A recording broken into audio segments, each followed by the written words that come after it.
Hello friends and enemies, welcome to Happy For Now. It's me, Isabel, here with my favorite Shoujo and Josei mangas of 2022. These are not mangas that came out in 2022, but my favorites that I read in the past year. This list is just compiled from everything I've read so far this year and loved, because most of what I'm reading as I close out the year are not things I don't think will make my favorites list. And if they do, I can just put them on 2023's. But all of the data for these to identify what category they're a part of is found via the publisher. So if you don't like that something's categorized where it is, that is what it is. You're just gonna have to deal. I didn't do that. The publisher put it there. So we are gonna start with my favorite shoujos, which I feel like is an easy list and also a very difficult list all at the same time. And it's one that I really struggled with putting together because I read a lot of really amazing shoujos in 2022. So let's get to it. First, we have Daily Reports About My Witch Senpai, which we are getting more volumes of. I did triple check myself, but they announced because of the popularity they were going to do some more volumes, so we'll see what happens there. But even if we don't, I think the 2 volumes we got this year were quite literally just adorableness packaged into one little series. This is such a fun series about a witch who works at a building and uses her broom to get around places, and her co-worker who has a crush on her and is kind of exploring that a little bit, and the two of them slowly coming together. She also has a really cool pet iguana, and I honestly just had such a blast with reading this, and it gave me all the shoujo vibes that I wanted, but also with slightly older characters. Next is one that I think until it's over will never not be on my favorites list. So Yona of the Dawn. If you're new here, this is one of my all-time favorite series. This is an amazing political fantasy romance with a very, very long slow burn. Very long slow burn. So know that going in. But I'm also hosting a read-along for Yona of the Dawn this year called Yona Along. If you're interested in it, I will link to that video down below. But I'm really excited to revisit this series in 2023. And I'm really excited to see what the next 2 volumes hold for us, because we are only getting 2 volumes in 2023. So that's sad. That is sad. But I'm excited nonetheless to keep reading this series, keep seeing where it takes us, and her bodyguard Hawk's love story that is happening in this, her little romance. And I just love all the dragons and all the characters and the political intrigue and all of it happening. This is seriously one of the best series I've read. Next, we have one that I picked up because I've been seeking a very specific feeling in my shoujos lately, and Cheeky Brat is definitely one that is giving me those feelings. It's a very slice of life about a girl who is the manager for the basketball team and the underclassman that has a crush on her and his pursuit of her and this crush. And it's very funny, very just cheeky and funny. They have a really fun dynamic. I really like how they interact together, and I really love the way their story is unfolding overall. And I'm really just having a good time with it. It's filling a little bit of that gap. Not as much as my #1 pick, but this is a great option to pick up if you're looking for something that has the slice of life and a little bit of the do I don't I part of shoujo romances, where they're exploring if they do or don't have feelings, is really good in this one. Then one that I don't have, I can't get, it's way up high and I'm not getting the step ladder down, is Those Not So Sweet Boys. This finished in 2022. It was a short little 7-volume series. This is also by another mangaka whose other work I have really enjoyed. And I think this one was a great encapsulation of a little bit of tension, world building, and also who's she gonna pick situation about a girl who is trying to keep 3 delinquent boys who keep skipping school and class in line in order to keep her scholarship and be able to work her part-time job at the after school. It follows their relationship and the dynamics between the 3 of them, and overall, again, gave me that warm fuzzy feeling of am I falling in love? That sort of feeling that shoujos often have. Hit really hard in there. But #1 on my shoujos is Imakoi, I'm in Love. Now I'm in Love. This is volume 4. I love this cover, so that's why I picked it to hold up. But this series has climbed to the top of my favorites list so quickly, and I'm thoroughly surprised at how much I love it. So this is about a girl who didn't confess her feelings in middle school and decided she was not going to do that again. So when she had a crush on this boy, she confesses her feelings, and it is just their journey of falling in love with each other and why they have feelings for each other. And it gives you the warm fuzzies of that first love and just that whole situation. And I love, like, that's what I'm seeking constantly in my shoujo romances, I feel like, when they're high school set. And I don't always find it, but this, pure warm fuzzies. Like, it's so cute, so fun, it's such a delight. If you have not picked up BIPOC, I think this is the one shoujo this year that I cannot recommend enough. On to my joseis. This is a fun one because I feel like in 2023 we actually have quite a few more joseis coming, so I'm really, really excited to see what that means and how many new favorites I can find. So I think it wouldn't be this video if I didn't mention the first three. So the number 5 on this list is Ladies on Top. Ladies on Top is number 5 because we have not gotten volume 2 yet. If the thing that is teased in volume 1 pays off in volume 2, I will never shut up about this series. This is a really great josei manga.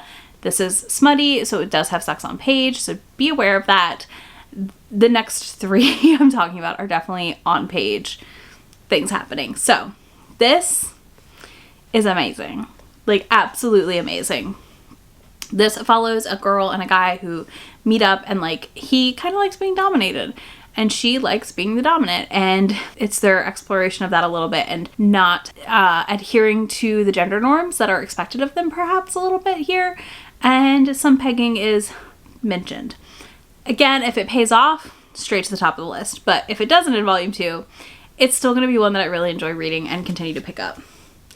Next is the one that I think is another one that is easier to rec to people who want to try this sort of format, sex on page, and that is I'll Never Be Your Crown Princess. I was surprised at how much I liked this. I've recently gotten into isekais this year. It's not like something that ever really appealed to me, but this was really fun. She's reincarnated as a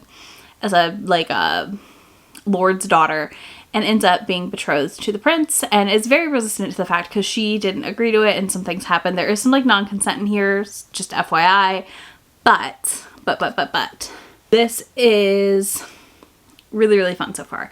And I really like how it's developing, and by volume 2 we have a second love interest introduced sort of situation, some jealousy happening, and it's just been really fun to read and really interesting to see the world and what's happening to her. Her name's Liddy, and where we're going. Again, really fun. She does decide to go to this ball to lose her virginity in the volume 1, and the person she loses it to is the prince, and she doesn't know that, and that is who she's supposed to marry, so that kind of also sets off some of the plot actions of this. So this is definitely a easy number 4 for me on that list. And then last of the steamship releases, my favorite, the one that is probably the hardest one for people to get into, but I am loving it for how questionable it is. That's Outbride, Beauty and the Beast. This is about a girl who was frozen in time for years, and it's now the future, and they need to use her to to reproduce, to make more gods, basically. And volume 1 ended, and I was like, I don't know about this. Volume 2 ended, and I was like, I need volume 3 immediately. So like, I'm very anxious for us to get volume 3 released here in the States and to be able to dive into this, because this was spectacular. I love the why choose element of this, where we have the 4 different heroes that are very different, and like volume 1 you're liking one more, and then things are revealed in volume 2 about him and you don't like him as much. There's a lot of world building and plot happening in this, on top of the sexy times where she has to receive fluids from them to be able to stay alive and combat the atmosphere on this planet. So that's something to keep in mind. There is a lot of like fluid exchange, we'll call it, in this, but it has been really, really good. She is also 17, which I don't love, but I think she might have already turned 18. I don't know, but that's the only, like, again, this is one that has a lot of non-con in it / like questionable things, so it's not going to be for everyone, but it is very much right up my alley. Next, we have one that is currently only available digitally, but is coming physically in 2023, I think. We're supposed to get a print release. And this is the second place in my heart for a fantasy romance manga series, and that is Nina the Starry Bride. This is up to like volume 8 digitally, and I honestly, if you like Yona of the Dawn and you haven't picked this up, and if you like fantasy romance and you haven't picked this up, you are doing it wrong. This follows a girl who is been put in place as the princess, who is not actually the princess. She's assuming a fake identity, and it's her journey of trying to help save the country she's from by pretending to be this princess and falling in love, maybe with this boy who's a guard / not going to be the king, and this other person that is going to be a king. when she sent off to the other country. It's really, really interesting. It's really great world building, really intriguing. It is definitely a quicker pace than Yona of the Dawn as well so far. Not that that's like a thing against Yona, but again, it's just a little faster paced. And the art in this is absolutely stunning. I still can't get over how beautiful the art is on every issue. Like every cover, I'm just like, this is so pretty. This is so pretty. And last but not least is another one that I feel like if you're new here, you haven't heard me scream about it, but I've been talking about this manga for a while, and it should be wrapping up in 2023 for us, and that is Something's Wrong with Us. This is the dark romance, thriller, mystery manga of your dreams, if you like those kinds of books.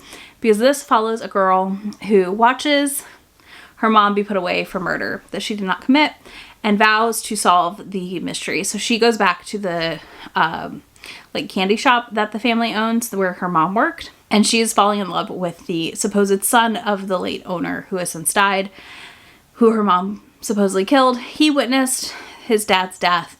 And it's the journey of him and her figuring out things. Like she knows who he is, but he does not know who she is. And it's kind of them like solving the mystery of what's the truth and what really happened. And it is so good. It is so freaking good. It takes twists and turns you don't expect. It's one of those things like you can't put it down. Every time I get a new volume, like I cannot put it down, and I'm excited for the next one. And I literally like go pick it up the day it comes out from the bookstore if I haven't pre-ordered it.